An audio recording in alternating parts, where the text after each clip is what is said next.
ইসলাম হলো শান্তির ধর্ম।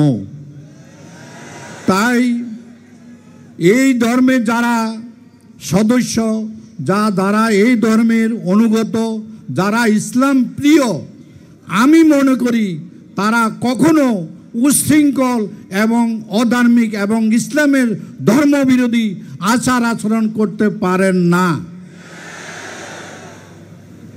কোনো ধর্মই শিক্ষা দেয় না যে এক ধর্ম অপর ধর্মকে ঘৃণা করুক, হিংসা করুক, এক ধর্মের লোক আরেক ধর্মকে হিংসা করুক বা তাদেরকে অধঃপতন করুক, তাদের ধন সম্পদ লুট করুক বা তাদের উপর কোনো রকম অত্যাচার করুক। এই ধরনের কোনো ধর্ম শিক্ষা দেয় না। যাহা আমরা হজরত মুহাম্মদ সাল্লাল্লাহু আলাইহি সাল্লামের বিদায় হজরত থেকে শিক্ষা পাই।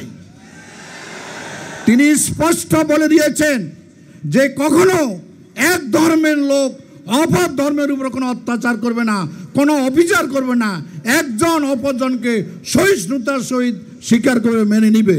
তা আমি আমার বক্তব্য দীর্ঘায়িত করছি না।